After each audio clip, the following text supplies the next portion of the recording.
Mutual fund અને SIP ની અંદર ઇન્વેસ્ટમેન્ટ કરતા લોકોના ઇન્વેસ્ટમેન્ટ અને એસઆઈપી ની સંખ્યામાં સતત જોવા મળી રહ્યો છે ઘટાડો. આ ઘટાડામાં આપણે સામેલ થવું જોઈએ કે નહીં, કે આપણે આપણા મ્યુચ્યુઅલ ફંડના પ્લાન કે ઇન્વેસ્ટમેન્ટ બંધ કરી દેવું જોઈએ કે નહીં, આ સિવાય ઘણા અવઢવમાં મૂકી શકે એવા પ્રશ્નો છે. કારણ કે છેલ્લા કેટલાક મહિનાઓથી ભારતીય શેર બજાર નહીં પરંતુ વિશ્વના પણ કેટલાક બજારો સતત મંદી બાજુ જઈ રહ્યા છે. લગભગ ટોપ ઇન્ડેક્સની વાતો કરીએ તો ભારતીય શેર બજાર 10% કરતા પણ વધારે એમની જૂની ઓલ ટાઈમ ભાવ સપાટી હોય એના કરતા નીચે જોવા મળી રહ્યા છે. અને 10% કરતા વધારે જ્યારે ભાવ ઘટાડો ઇન્ડેક્સ લેવલની અંદર થાય ત્યારે આ મોટી મંદીઓ ગણી શકાય છે. તો આવી મંદીઓના ભયને કારણે કદાચ લોકો એસઆઈપી કે મ્યુચ્યુઅલ ફંડ ની અંદર ઇન્વેસ્ટમેન્ટ બંધ કરી રહ્યા છે. પણ સૌથી મોટા પ્રશ્નનો જવાબ આજે તમારે જાણવાનો છે કે તમારે ઈ પ્લાન ઈ ઇન્વેસ્ટમેન્ટ વિથડ્રો કરવું જોઈએ, બંધ કરવું જોઈએ કે નહીં, અને એના માટે કેટલીક બાબતો તમને જણાવવું જોઈએ. સાંભળીને પછી તમને જો એમ થાય કે આ બંધ કરવું છે તો કરી શકાય, કોઈ રિસ્ક મેનેજમેન્ટ કરવું છે તો કરી શકાય. જે પણ નાના મોટા પ્રશ્નો છે આ વિડીયોને જોવાથી જરૂર તમને ક્લિયર થઈ જશે કે આપણે બંધ કરનારાઓ સાથે રહેવું કે જે લોકો હજુ ઇન્વેસ્ટમેન્ટ ચાલુ રાખ્યું છે કે હજુ નવું ઇન્વેસ્ટમેન્ટ કરવા માંગે છે એવા વ્યક્તિઓ સાથે રહેવું.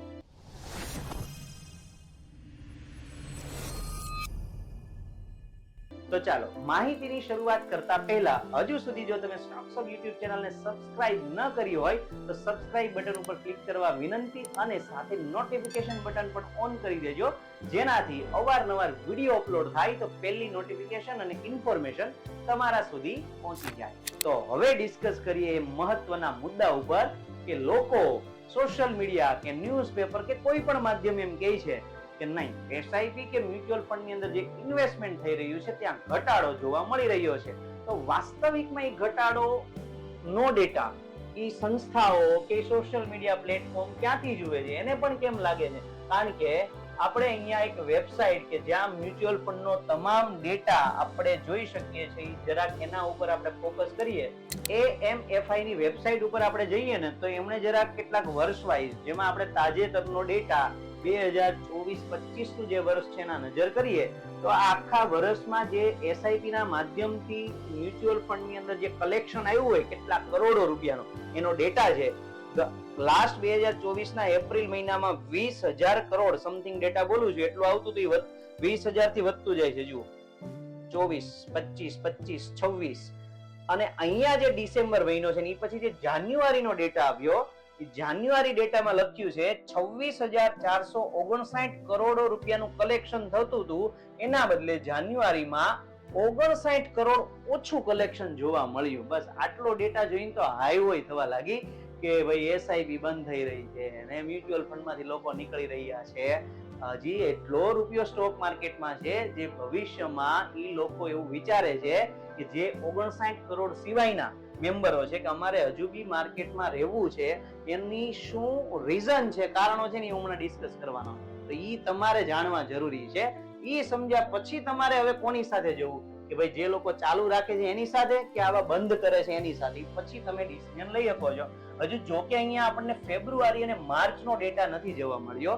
જો પેનિક સિચ્યુએશનમાં જો પહેલા જ સમયની અંદર 2-3 મહિના પહેલા જો આટલી અસર આવી હોય તો બની શકે આ ડેટામાં ફેબ્રુઆરી અને માર્ચના ડેટાની અંદર સ્વાભાવિક છે કદાચ આટલી કે આના કરતા વધારે પેનિક સિચ્યુએશનને કારણે એસઆઈપીઓ બંધ થઈ હોઈ શકે.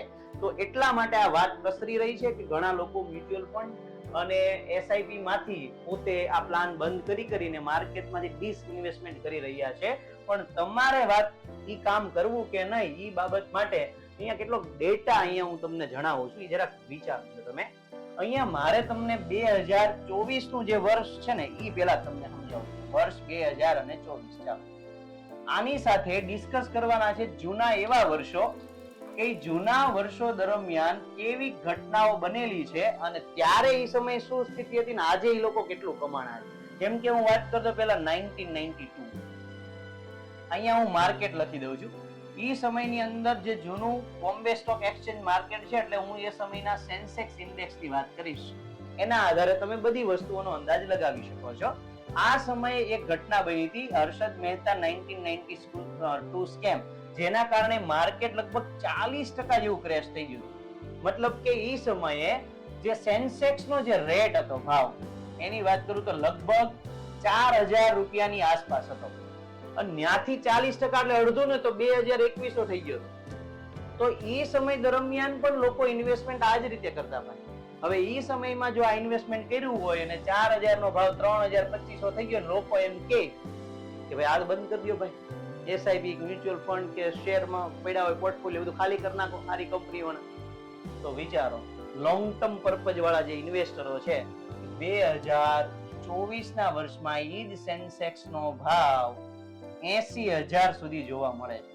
હવે જરાક ચેક કરો, 4000 વાળી વસ્તુ 80000 રૂપિયા સુધી જો આ વર્ષોની અંદર હોય તો જરાક ફંડની વેલ્યુ આપણે નક્કી કરીએ કે લગભગ 20 to 25x ફંડ આપણને એમાં જોવા મળી રહ્યું છે. પણ આ સમયે પેનિક થઈ અને ઇન્વેસ્ટમેન્ટ ડિસઇન્વેસ્ટમેન્ટ કરી નાખ્યું હોત તો લાંબા સમયના લાભ ન મળે ભાઈ. પોર્ટફોલિયો ખાલી કરી નાખ્યો હોય સારી કંપની હોવા છતાં તો આ લાભ ન મળે ભાઈ.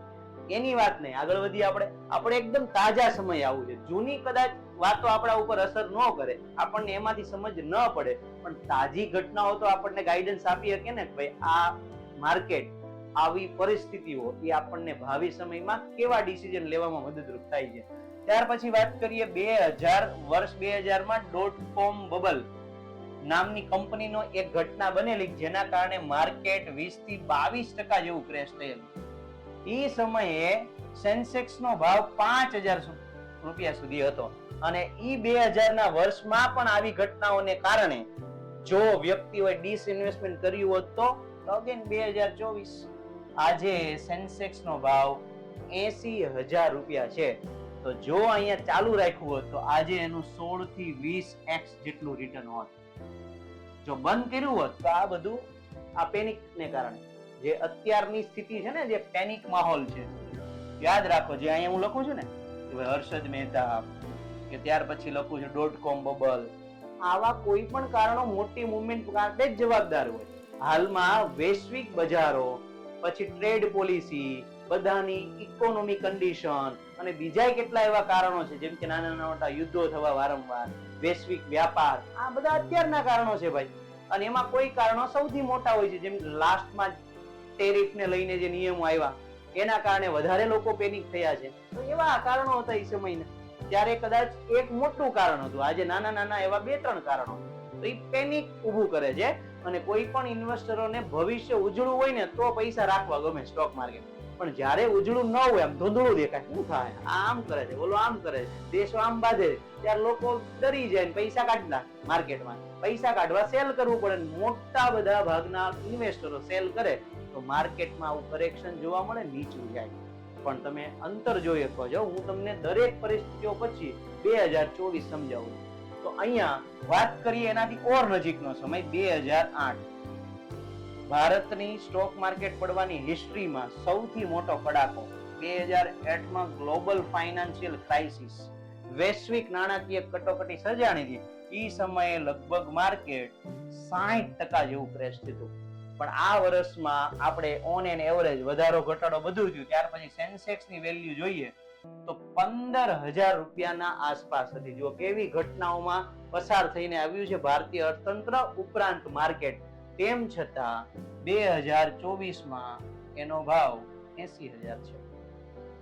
તો ઇવન 4000 વાળાએ જો ચાલુ રાખ્યું હોય તો એને આ લાભ મળે છે. 5000 માં ખરાબ પરિસ્થિતિઓ પછી ઇન્વેસ્ટમેન્ટ ચાલુ હોય તો પણ આ લાભ મળે છે. 2008માં 60% જે ભાવમાં ઘટાડો થયો અને પછી જો ચાલુ હોય તો પણ અત્યારે આ જ લાભ મળે છે. આ બધી અહીંયા બી વાત કરો ને તમે કે ભાઈ 2008 પછીનો જે સમય છે એમાં જો 15000 થી બી ઇન્વેસ્ટમેન્ટ વાત કરીએ તો 15 55 75 5 થી 7 ગણું ઇન્વેસ્ટમેન્ટ તો એ પછી પણ થઈ ગયું છે. અને જો વાત કરીએ latest problem, economical problem 2020 COVID-19 કે જેના તો હૈયાદ કદાચ આમાંથી કોઈ અનુભવ્યું ન હોય, પણ આ વિડીયો જોનારામાંથી લગભગ કેટલાય વ્યક્તિઓએ આ ઘટનાને તો નરી આંખે જોઈ હશે અને કેટલાય નહીં મોટા ભાગના લોકો માર્કેટમાં પણ ઇન્વોલ્વ હશે. તો આ સમયનો જે ઘટાડો થયો એ અગેન 38 થી 40% જેવો ઇન્ડેક્સ માર્કેટ ડાઉન આવેલું અને આ સમયમાં સેન્સેક્સની વેલ્યુ 45,000 50,000 ની આસપાસ હતી. તો વિચારો, દરેક ઘટના પછી લાંબા સમયના અંતરે ચેક કરો, માર્કેટમાં બહોળા પ્રમાણમાં વધારો જ જોવા મળી રહ્યો છે. તો અહીંયાથી પણ જો ઇન્વેસ્ટમેન્ટ હજુ કોઈ વ્યક્તિએ ચાલુ રાખ્યું હોય તો એ 2024 ના સમયમાં 80,000 ની વેલ્યુ આપણી સામે છે. અહીંયા પણ જો 2020 પછી વાત કરો તો 80% જેવો ગ્રોથ છે. એટલે કે હમણાં જ જે 90,000 સુધી ભવિષ્યમાં સેન્સેક્સ જાય તો 2x તો જરૂર રિટર્ન ગણાઈ જશે. તો મારે હવે વાત મૂળ મુદ્દા ઉપર આવવી છે કે સેન્સેક્સ નો ભાવ હમણાં 2024 માં 25,000 ની હાઈ સપાટીની આજુબાજુ હતો, ત્યાંથી સેન્સેક્સ નો ભાવ અત્યારે 73,000 રૂપિયા સુધી આવ્યો છે. અને આ ડેટા છે માર્ચ નો ડેટા, એટલે કે માર્ચ મહિનામાં 73,000 છે, માર્ચ 2025 માં. તો સમજો ને, ગયા વર્ષ કરતા હાલમાં હજી એપ્રોક્સ લઈ લઉં છું કે ભાઈ 10 to 15% ઇન્ડેક્સ ડાઉન છે. 10 to 15 એની વચ્ચે 10 11 12 13 14. અને અહીંયા ચેક કરો તો આ માત્ર અન્ય ઇવેન્ટોની ઘટનામાં આ એકદમ અત્યારે નાનું કરેક્શન છે. કદાચ જોખમી ઘટનાઓ બને છે આવનારા સમયમાં, તો આપણી સામે ઘણી બધી ઘટનાઓ ઉદાહરણ રૂપ છે કે આવી ઘટનાઓ થયા પછી જો લોંગ ટાઈમના વિઝનથી તમે માર્કેટમાં ચાલો તો વિચાર કરો, 92 પછી 8 વર્ષ 2000 માં, 2000 પછી 8 વર્ષ 2008 માં, પછી 10 12 વર્ષ એટલે 2020 માં. તો અહીંયા બી 8-10 વર્ષ વિચારો.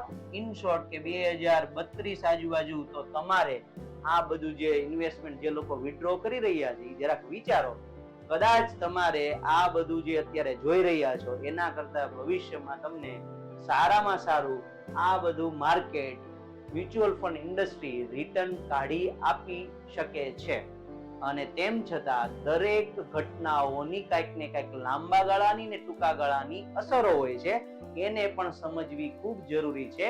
એટલે ખાલી આટલો વિડીયો જોવાથી કે 2032 માં તો બધું ઓકે થઈ જાય ને એવું સમજવા કરતા રૂટીન જે પણ દિવસો પસાર થાય છે, એમાં જે પણ ઘટનાઓ બને છે અને જે પણ સ્થિતિઓ સર્જાય છે એનું લાઈવમાં અનુકરણ કરો, એના સારા ખરાબ પરિણામો જે પણ હોય એના ઉપર વિચાર કરો, અને ક્યારે પરિસ્થિતિમાં સુધારો શક્ય છે એ સમયે રાઈટ ટાઈમે નીચા માર્કેટમાં પણ જે લોકો ઇન્વેસ્ટમેન્ટ કરે ને, તો આ જે લોસ થતા હોય, જે લોકો ઓલ ટાઈમ ઇન્વેસ્ટમેન્ટ કરે એની રિકવરી પણ ફટાફટ આવે અને ભવિષ્યમાં સારામાં સારું અન્ય લોકોની કમ્પેરમાં કમાય છે. હું કામ ખબર?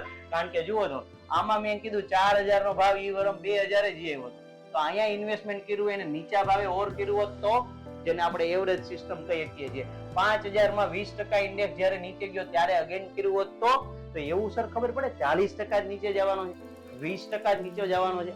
એવું બિલકુલ ના ખબર પડે કે આટલો જ નીચે જવાનો, પણ એક ઝોન ખબર પડે કે જે તે પરિસ્થિતિઓ હતી એનો અહીંયા પૂર્ણ થાય છે. એ પરિસ્થિતિઓમાંથી વળી પાછો સુધારો થાય છે. એ તમે જ્યારે પણ ઓળખી જાય, જેમ કે 40% પડવાનો હતો ત્યારે 32% પડ્યો ને ત્યારે ઓળખી જાય. તો એવું નથી કે તમે 40 માઇનસ હોય ત્યારે જ કરી શકો, એની આસપાસ કરી શકો છો. એવું દરેક કન્ડિશનમાં તમે નક્કી કરી શકો છો કે માર્કેટનો આ બોટમ ઝોન હોઈ શકે છે અને એમને ડિસાઈડ નહીં થાય. તમારી પાસે માર્કેટ એક્સપિરિયન્સ હોવો જોઈએ, માર્કેટનું લાઈવ સ્ટડી હોવું જોઈએ, માર્કેટની કરંટ ઘટનાઓ સાથે તમે તાલથી તાલ મિલાવીને ચાલતા હોવા જોઈએ. ત્યારે તમે આ પારદર્શકતા પોઈન્ટ સુધી તમે પહોંચી શકો છો.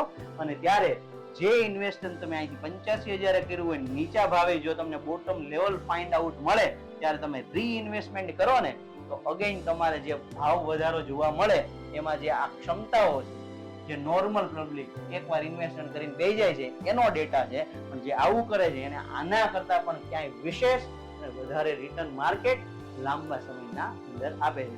તો બહુ બધા વિડીયો કદાચ તમે જોયા હશે અને કદાચ ઘણી બધી રીલ્સ અને વિડીયો પણ સાંભળ્યા હશે અને ન્યૂઝ પણ જોયા હશે કે ભરપૂર સંખ્યામાં ઘટાડો થઈ રહ્યો છે મ્યુચ્યુઅલ ફંડ અને એસઆઈપી માં. તો એટલો બધો નથી જેટલો લોકો દેખાડવામાં આવે છે. એકદમ નોર્મલ છે અને લાંબા સમયે જે લોકો બંધ કરે છે એને પ્રોફિટ તો નહીં મળે પણ આવું નુકસાન જશે, યાદ રાખો. કારણ કે એનો હેતુ જ્યારે ઇન્વેસ્ટમેન્ટ કર્યો ત્યારે અલગ હતો અને પેનિક થઈને નીકળી જવું એ પણ અલગ છે, બરાબર? તો માર્કેટ કંઈક આવું છે, લાંબા સમય ખૂબ જ પૈસો રળીને આપે છે.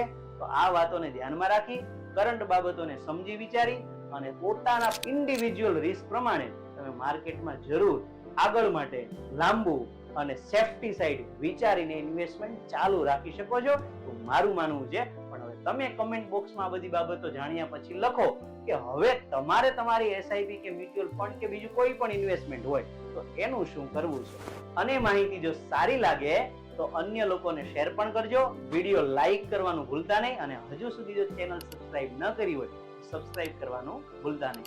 ફરી એકવાર મળીશું સ્ટોક્સ યુટ્યુબ ચેનલ પર નવા કન્ટેન્ટ નવા વિડીયો સાથે. Thank you.